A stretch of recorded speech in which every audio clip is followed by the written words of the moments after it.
Hello anime lover. तो कैसे हो आप सभी लोग। आज हम एक्सप्लेन करने जा रहे हैं फिर से द ओसा न्यूबी एडवेंचर एपिसोड 4 को। जिन लोगों ने पिछले वाले एपिसोड्स को नहीं देखा है तो मैं उन्हें डिस्क्रिप्शन में प्लेलिस्ट का लिंक दे दूंगा, तो उसमें जाके ज़रूर से देख लेना। और बिना किसी देरी के करते हैं वीडियो को स्टार्ट। एपिसोड के स्टार्टिंग में हम देखते हैं कि रिक एग्ज़ाम के रिजल्ट का वेट कर रहा होता है और तभी हम उसके पास्ट वाला सीन देखते हैं जहाँ पर वो एक कहानी सुनकर अपने माता पिता को कहता है कि मुझे भी एक एडवेंचर बनना है। लेकिन ये बात सुनकर वो उसे स्टेबल जॉब करने के लिए कहते हैं और वो उसे एडवेंचर करने से मना कर देते हैं। तभी अगले सीन में उसे एक डॉक्टर बताता है कि तुम्हारे अंदर एक बहुत ही छुपी हुई पावर है और वो तुम्हें अपने माता पिता से मिली है, लेकिन तुम उस पावर को निकालने के लिए जितनी भी मेहनत कर लो वो नहीं आएगी। जब तक उसका सही समय नहीं आएगा तब तक वो पावर तुम्हें नहीं हासिल होगी। यह सुनकर अपना रिक तो बहुत ही ज़्यादा खुश हो जाता है। फिर अपना रिक सोचता है कि अगर जब मेरी पावर एक्टिवेट हो जाएगी तब मैं उसका अच्छे से इस्तेमाल करूंगा और हीरो बनूंगा और अपने पेरेंट्स को बता दूंगा, और तब मेरे पेरेंट्स मुझे एक एडवेंचर्स बनने से नहीं रोक पाएंगे। यहाँ पर अपना रिक अपनी पावर का आने का इंतज़ार कर रहा होता है और वो धीरे धीरे बड़ा हो रहा होता है, लेकिन उसकी पावर अभी तक वापस लौट के नहीं आती। और ये देखकर उसके दोस्त कहते हैं कि वो बिना पावर की एडवेंचर बनना शुरू कर दें। फिर रिक को एक जॉब का अप्लाई आता है जो टाइगर गिल्ड में रिसेप्शनिस्ट का काम करना होता है, और वो कभी कभी खाली समय में भी अपनी ताकत को परख रहा होता है कि वो मैजिक इस्तेमाल कर सकता है या नहीं। लेकिन बहुत कोशिश करने के बाद उससे नहीं होता और वो अपने सपनों को बंद करके रखने के बारे में सोचता है और अपने सपनों को भूल जाने की कोशिश करता है। फिर एक दिन रिक के पास एक एडवेंचर आता है और उसका नाम जायड होता है, और वो अपना बी रैंक वाला यहाँ से निकाल कर मेडल दिखाता है कि वो बी रैंकर बन चुका है। अब वो ऐसे काम नहीं करेगा, अब वो रैंक से बढ़ चुका है, तो वो अब एडवेंचर बन के बहुत ज़्यादा मोटा पैसा कमाएगा और एकदम माला माल हो जाएगा, एकदम अमीर। फिर रिक अपनी चॉइस पर रिग्रेट कर रहा होता है और वो सोचता है अगर मैं भी एक एडवेंचर यहाँ पर बन जाता तो मैं भी जैड की तरह मोटा पैसा कमा पाता, और लेकिन मैंने कुछ गलत रास्ता चूज़ कर लिया। तभी यहाँ पर रिक को एक औरत की रोने की आवाज़ आती है। फिर यहाँ पर एक बहुत जोर से भागकर वहाँ पे चला जाता है। तभी उसको मिड रैंक का जाइंट दानव दिख जाता है और वो सोचता है कि वो यहाँ पर कैसे आ गया। लेकिन तभी वहाँ उसे एक लड़की भागते हुए दिखाई देने लग जाती है और वो उसे बचाने के लिए सामने आ जाता है। भले ही वो बहुत डरा हुआ था, लेकिन वो लड़की उसके सामने आकर उस दानव को अपने हाथ से उल्टाकर फोड़ देती है। ये देखकर तो अपना रिक बहुत ही ज़्यादा शॉक हो जाता है और उसे सदमा लग जाता है। तब हम देखते हैं कि ये तो अपनी रेनेट होती है और फिर उनकी दोनों लोगों की मुलाकात होती है और वो बहुत ही अच्छे से मिलके जा रहे होते हैं।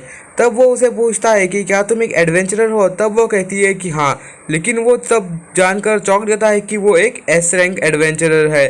तभी वो अपना दिखाती है कि वो लॉकेट कि वो एस रैंक एडवेंचरर है, और ये सोचकर वो शॉक हो जाता है और कहता है कि गवर्नमेंट ये सिर्फ एस रैंक एडवेंचरर को आदेश दे सकती है और वो बाकी लोगों की कोई भी आदेश को नहीं मानते, सिर्फ गवर्नमेंट के अलावा। तभी यहाँ पर चलते चलते रिक उससे सवाल पूछता है, क्या अगर मैं तुम्हें एक सवाल पूछूं तो क्या तुम कभी हंसोगी नहीं? तब वहाँ पर रेनेट कहती है, मैं कभी नहीं हंसती, आखिरी टाइम मैं सिर्फ 8 ईयर की थी तभी हंसी थी। ये सुनकर अपना रिक थोड़ा चौंक जाता है। तब यहाँ पर अपना रिक कह रहा होता है कि हंसकर मुझे एक एडवेंचरस बनना है, लेकिन मेरा सपना मिट्टी में मिल गया, लेकिन मैं अभी भी 30 ईयर का हूँ, क्या मैं फिर भी एक एडवेंचरस बन सकता हूँ? तब यहाँ पर रेनेट कह रही होती है, तुम एक गिल्ड में रिसेप्शनिस्ट का काम करते हो और तुम्हें पता ही होगा कि एक मांगा कैपेसिटी का मतलब क्या होता है, और तुम्हें बहुत ज़्यादा ट्रेनिंग करनी होगी। मांगा कैपेसिटी का तो तुम्हें पता ही होना चाहिए ज़रूरी। और वो कहती है कि मांगा कैपेसिटी तभी अच्छी होती है अगर तुम यंग एज से शुरुआत करो ट्रेनिंग करने की, लेकिन तुम तो अभी एक 30 ईयर के हो चुके हो और मुझे नहीं लगता कि तुम में उतना दम है कि तुम एक एडवेंचरर बन सको। मुझे शायद लगता है कि तुम कभी एडवेंचर बन नहीं सकते। ये सुनकर वो थोड़ा शॉक हो जाता है और वो दिखाने की कोशिश करता है कि वो बहुत ही हंस रहा है।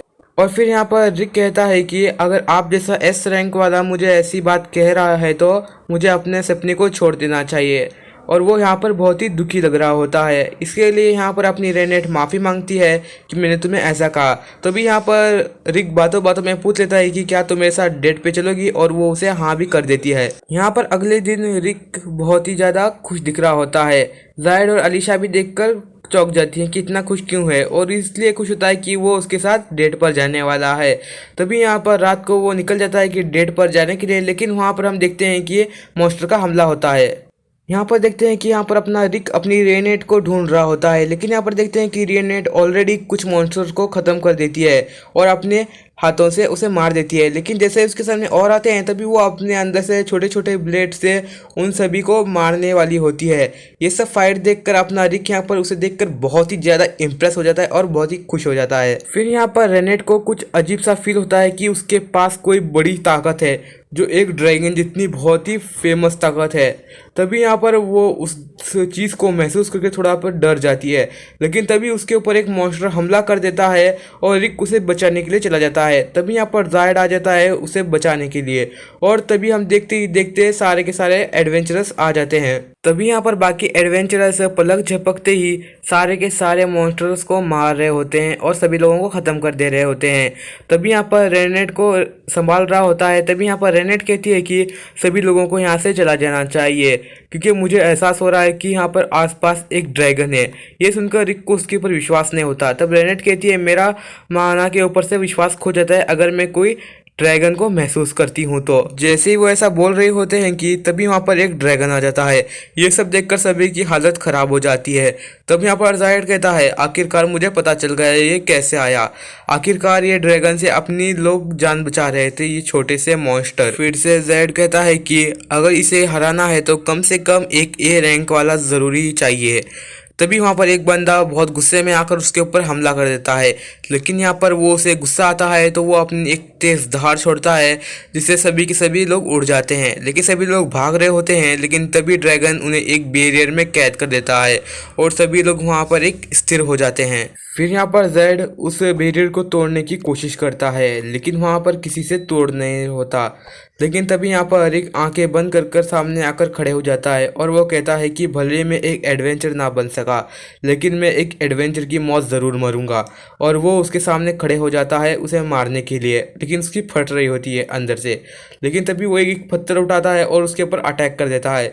ये सब देख कर तो बाकी एडवेंचरर्स को भी बहुत ही हिम्मत आती है और वो भी उसके ऊपर हमला कर देते हैं, लेकिन उनके हमले का कोई असर नहीं हो रहा होता। और हम यहाँ पर तभी देखते हैं कि ड्रैगन उनके ऊपर आग वाला हमला कर देता है, लेकिन यहाँ पर अपना जेड होता है वो अपनी पावर की वजह से सभी को मेटल वाला बना लेता है और सभी लोग पत्थर जैसे और एक मेटल जैसे बन जाते हैं।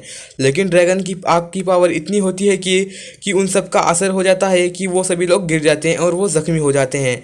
तभी यहाँ पर रिक अपने ऊपर से पत्थर हटाता है और वो उसके सामने खड़ा हो जाता है, लेकिन यहाँ पर एक ड्रैगन जो होता है वो उसे पैरों से कुचल देता है और सबको लगता है कि वो मर चुका है। लेकिन हम देखते हैं कि वहाँ पर रिक मरा नहीं होता है और वो अंदर से बाहर उठकर आ जाता है और हमें पता चलता है कि वहाँ पर रिक की एक पावरफुल पावर जो एक्टिवेट हो जाती है, जो हमने स्टार्टिंग में देखी थी।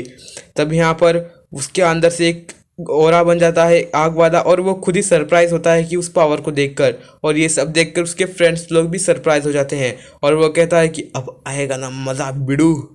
और वो जैसे ड्रैगन के ऊपर हमला करने जाता है तभी ड्रैगन का वहाँ पर सर कट जाता है और वो आखिरकार उस ड्रैगन को ख़त्म कर देता है। और ये सब देखकर बहुत लोग चौंक जाते हैं और रिक को बेहोश हो जाता है, क्योंकि उसने उस पावर को पहली बार एक्टिवेट की होती है। जैसे ही वो अगले दिन आँख खोलता है तो वो एक बेडरूम में होता है और उसके पास में एक खूबसूरत रेनेट बैठी होती है, जो मेरे पास नहीं बैठी। और हमें पता चलता है कि रिक 2 हफ्तों से बेहोश पड़ा होता है अस्पताल में और वो उसका रेनेट इंतज़ार कर रही होती है। फिर रेनेट कहती है कि क्या तुम हमारी पार्टी ज्वाइन करना चाहते हो, क्योंकि असल में काइजर अल्सापेट एक्सिस्ट करता है और वो हम सब मिलकर उसे पकड़ना चाहते हैं और तुम हमारी पार्टी में ज्वाइन कर सकते हो। ये सुनकर तो अपना रिक बहुत ही खुश हो जाता है और वो कहती है कि तुम हमारी पार्टी ज्वाइन करो क्योंकि तुम बहुत ही साहसी हो और तुम बहुत ही हिम्मत वाले हो। यह सुनकर तो अपना रिक यहाँ पर थोड़ा सा इमोशनल हो जाता है और वो रोते हुए मन में कह रहा होता है कि अगर मैं इतने सालों से बहुत मेहनत किया लेकिन मेरी शक्ति नहीं जागी और मैं अब सच में एक एडवेंचरस बन सकता हूँ। यह सुनकर रेनेट उसे हाँ कर देती है। और फिर हम यहाँ पर प्रेजेंट का सीन देखते हैं जहाँ पर उनके रिजल्ट का अनाउंसमेंट हो रहा होता है और हमें पता चलता है कि रिक उस एग्ज़ाम में पास हो जाता है और वो उसे ई रैंक वाला मेडल दे ही देते हैं। और यहाँ पर रिक सोच रहा होता है कि मैंने अपनी कामयाबी को हासिल कर ही लिया, आखिरकार मैं एक अच्छा एडवेंचर बन ही गया। तो आज का एपिसोड हमारा यहीं तक था। अगर जिसने भी अब तक हमारे चैनल को सब्सक्राइब नहीं किया है तो जाके जल्दी से सब्सक्राइब कर लो, और अब तक जिसने भी हमारे इंस्टाग्राम को फॉलो नहीं किया है तो जाके ज़रूर कर देना, क्योंकि मैं उसमें एक्टिव रहता हूँ। अगर आपको मुझसे कोई भी क्वेश्चन पूछना है तो आप मेरे इंस्टाग्राम पे आकर मुझे मैसेज कर सकते हो। इसी के साथ मिलते हैं नेक्स्ट वाली वीडियो में। Bye bye.